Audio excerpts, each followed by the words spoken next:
Halo, apa kabar? Saatnya Anda menyimak berita Medan bersama saya Nadia Kartika. Sejumlah berita menarik akan kami sajikan untuk Anda dan berikut 3 berita utama hari ini. Video 2 orang siswi SMP Negeri 2 Kabupaten Serdang Bedagai adu jotos viral di media sosial.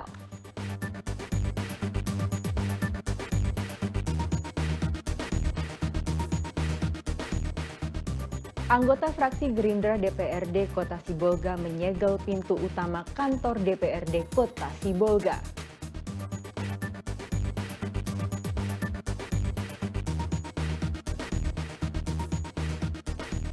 Ajang bertaraf internasional Aquabike Jet Ski World Championship 2024 di Danau Toba Simalungun berlangsung seru.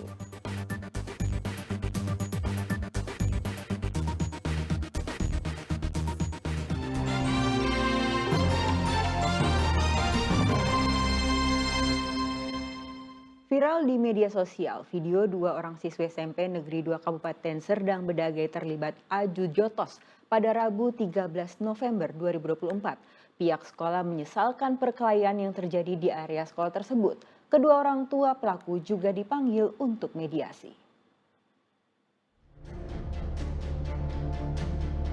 Video perkelahian 2 orang siswi SMP Negeri 2 di area sekolah di Desa Pematang Guntung, Kecamatan Teluk Mengkudu, Kabupaten Serdang Bedagai pada Rabu 13 November 2024 viral di media sosial. Buntut dari peristiwa itu, pihak sekolah sudah memanggil kedua siswi untuk mengetahui penyebab dari insiden tersebut. Berdasarkan hasil pemeriksaan kedua pihak, perkelahian kedua murid yang masih mengenakan seragam sekolah itu berawal dari kesalahpahaman di media sosial hingga pertemuan keduanya untuk adu jotos. Pihak sekolah sudah membuat kesepakatan dengan kedua orang tua murid bahwa mereka siap dikeluarkan jika kejadian yang sama masih terulang. Jalan damai sudah dimediasi oleh pihak sekolah dan disetujui oleh kedua siswi yang terlibat. Ya, itu memang siswa kami. Kelas berapa aja tuh, Pak? Itu kelas 7 dengan kelas 8 per orang. Jadi Pak, awal mulanya kok bisa seperti itu gimana Pak? Nah, awal mulanya itu kita kan nggak tahu yang namanya ada HP ini kan di atas nama di WA kan selalu bertikai atau apa namanya ber-WA. Kesalahpahaman yang di antara WA ini. Jadi di situ awal mulanya, karena kan kita tahu di sekolah ini memang tidak ada membawa HP. Nah, itu udah memang beberapa hari yang lalu itu cerita dari sana kan sudah memang masalah lama dengan orang itu di perkelahian di WA atau di media sosial lah dikatakan itu. Nah, setelah beberapa selang waktu kita nggak tahu kejadiannya tepatnya tanggal 13 hari Rabu ya, pukul 1.15 dan lokasinya itu berada di belakang sekolah dekat pagar dan di situ memang pagar tidak tertutup semua. Untuk mengantisipasi kejadian yang sama agar tidak terulang baik di dalam maupun di luar sekolah, pihak sekolah memperkuat pengawasan. Pihak sekolah juga berharap para orang tua murid dapat bersama-sama membantu melakukan pengawasan tersebut. Muhammad Hamdani melaporkan dari Serdang Bedagai. Anggota DPRD Kota Sibolga dari fraksi Gerindra menyegel pintu utama kantor DPRD Kota Sibolga. Penyegelan itu dilakukan sebagai bentuk pernyataan sikap karena kantor DPRD Sibolga seolah-olah digunakan untuk kepentingan pribadi Ketua DPRD Sibolga.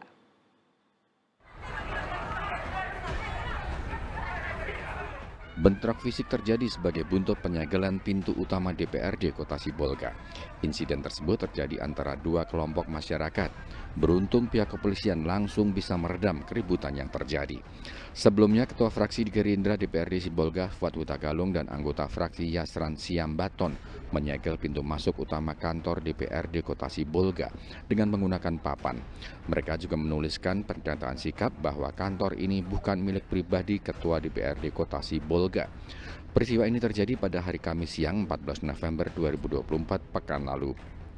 Menurut Wakil Ketua 2 DPRD Kota Sibolga, penyegelan pintu masuk kantor DPRD merupakan pernyataan sikap mereka dan bentuk perlawanan karena mereka tidak bisa menjalankan kewajibannya sebagai wakil rakyat karena DPRD bertugas untuk kepentingan rakyat dan bukan untuk kepentingan pribadi.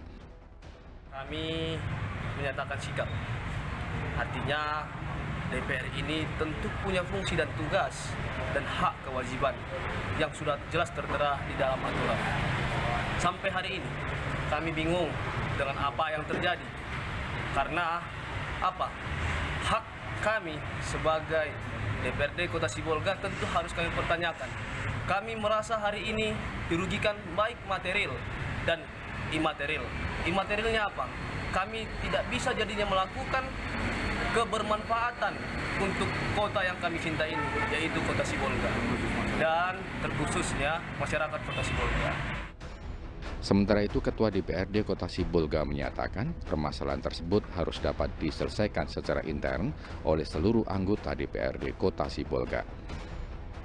Sampaikan hari ini, permasalahan ini adalah permasalahan pribadi yang seharusnya bisa diselesaikan di internal DPRD Kota Sibolga. Sentimen-sentimen pribadi mari kita kesampingkan. Mari hari ini kita berbuat yang terbaik untuk masyarakat. Masalah ini harus segera diselesaikan agar tidak berimbas kepada masyarakat. Tim Liputan melaporkan.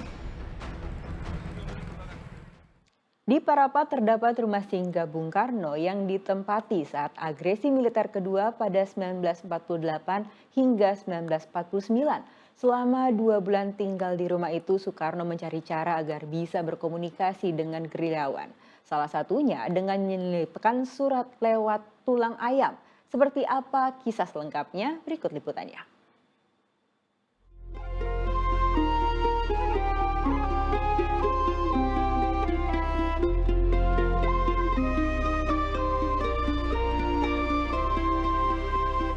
Saya berada di rumah Pasanggerahan Bung Karno, letaknya di Parapat, Kabupaten Simalungun.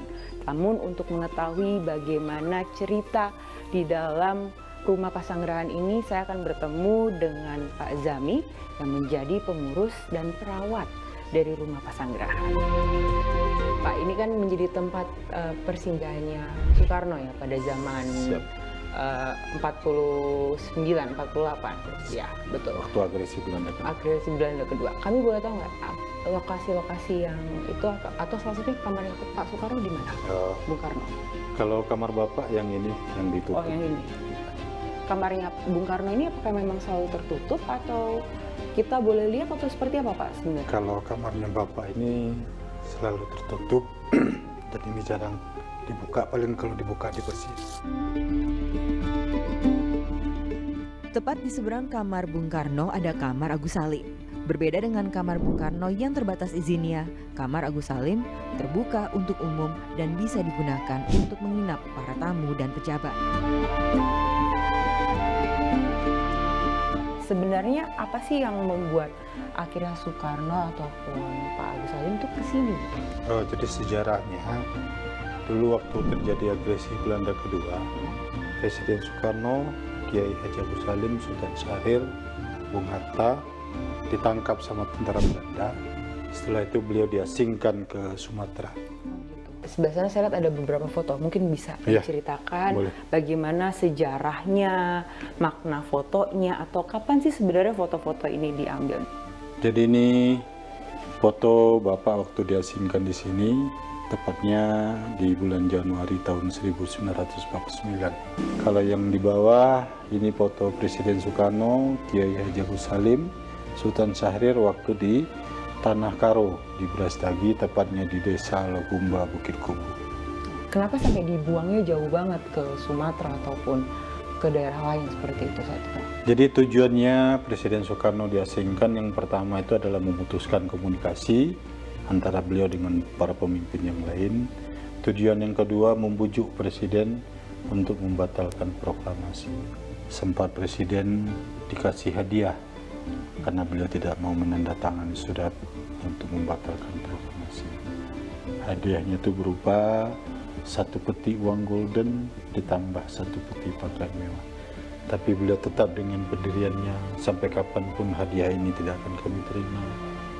Akhirnya beliau memberi jawaban yang luar biasa. Beliau bilang, tunggu dulu, coba kami tanya sama anak-anak kami, kalau anak-anak kami mau terima hadiah ini dan mau menandatangani surat ini, barulah nanti terakhir kami bertiga tanda tangan. Dari situ timbullah pertanyaan tentara Belanda, siapa anaknya dan di mana posisinya. Dijawab sama Presiden, anak-anak kami dari Sabang sampai Merauke. Yang dimaksud anak-anak sama beliau itu adalah rakyat, karena beliau adalah pemimpin. Kalau rakyat Indonesia mau menandatangani surat ini, barulah nanti kami terakhir tanda tangan. Dan itu tidak memungkinkan. Akhirnya timbullah niat Belanda untuk meracuni beliau bertiga. Namun misi meracun Presiden Soekarno gagal setelah pelayannya Karno Sobiran menguji racun itu. Gagalnya misi membuat Karno Sobiran habis dihajar tentara Belanda. Hal itu membuat Bung Karno meninggalkan pesan untuk rakyat Indonesia. Yang pertama, jalankan perintah dan amanah Allah, baik itu Muslim dan non-Muslim. Pesan yang kedua, jangan mengambil hak orang lain kalau itu bukan milik kita sendiri. Pesan itu membuat gerilyawan bergerak untuk merebut Bung Karno dari Brastagi pada Januari 1949. Namun rencana itu terendus tentara Belanda sehingga Bung Karno, Agus Salim, dan Sultan Syahrir dipindahkan ke Parapat selama 2 bulan. Selama di rumah ini, Bung Karno dijaga ketat oleh tentara Belanda hingga sulit berkomunikasi dengan gerilyawan. Setelah 1 bulan berlalu, akhirnya ia menemukan cara berkomunikasi yang tak biasa. Cara yang pertama melalui makanan, cara yang kedua melalui sayur-sayuran. Seperti apa detailnya? Bagaimana cara berkomunikasi dengan makanan dan sayur-sayuran? Jadi kalau misalnya melalui makanan, setiap makan Presiden minta tolong dibawakan daging paha ayam. Setelah selesai beliau makan, disitulah tulang paha ayam tersebut dibersihkan. Setelah kering, barulah surat dimasukkan ke dalam tulang paha ayam tersebut. Setelah itu ditaruh di dalam rantang tempat makan beliau, barulah Presiden berpesan sama yang melayani beliau di sini. Itu ada khusus untuk di dalam rumah, namanya Kakek Ludin, marganya Cendawan. Jadi beliau bilang, di dalam rantang tempat makanan kami itu ada sisa makanan tulang paha ayam. Di dalam tulang paha ayam itu ada isinya surat, tolong kamu kasih kepada keluargamu atau gerilyawan yang ada di sini biar kami bisa berkomunikasi. Kalau yang cara kedua melalui sayur-sayuran. Jadi kalau misalnya beliau diajak jalan-jalan ke rumah, itulah kesempatan Presiden minta tolong sama kakek Buka yang marga Sinaga, dibawakan sayur kangkung. Jadi dari batang kangkung itulah beliau masukkan surat. Itulah cara beliau berkomunikasi selama beliau diasingkan di sini. Usai berbicara dengan Pak Zami, saya bertemu dengan cucu Buka Sinaga, salah satu pelayan yang jadi kurir pesan Bung Karno. Saya tertarik nih, apa sih yang pernah kakek Buka ceritakan kepada Bapak ketika masa-masa melayani Pak Soekarno di rumah ini? Ya, sesuatu hal yang masih jernih dalam ingatan saya tuh, Kak. Jadi dari Opung pada saat itu pernah menceritakan keberadaan joglo yang sebelah kanan itu cenderung dipergunakan ketika mereka berbicara-bicara atau berdialog-dialog di antara Pak Soekarno ataupun tamu-tamunya dan yang lainnya. Itu yang sebelah kanan, lalu sebelah kiri seperti apa, Pak? Jadi yang sebelah kiri menjadi sesuatu hal ini beliau itu lebih senang ataupun memilih joglo yang sebelah kiri untuk mungkin apa namanya, Kak, berdua merenung atau jenis tirakat ya, seperti itu. Baik, Pak, terima kasih atas cerita-ceritanya tadi. Saya juga tertarik banget, ternyata di sini banyak meninggalkan kisah dari tidak hanya bagaimana Soekarno hidup di sini, tetapi juga ada kisah sejarah lainnya yang menarik untuk masyarakat tahu ya Pak. Terima kasih banyak. Ya tadi merupakan bagaimana perjalanan Soekarno berada di rumah pesanggerahan ini, dan banyak banget kisah yang bisa kita ambil. Salah satunya adalah ternyata Soekarno memang memegang teguh negara ini hingga mau ditawarkan apapun, ia tidak mau atau menolak akan hal itu. Nadia Kartika, Muhammad Gaddafi melaporkan dari Simalungun.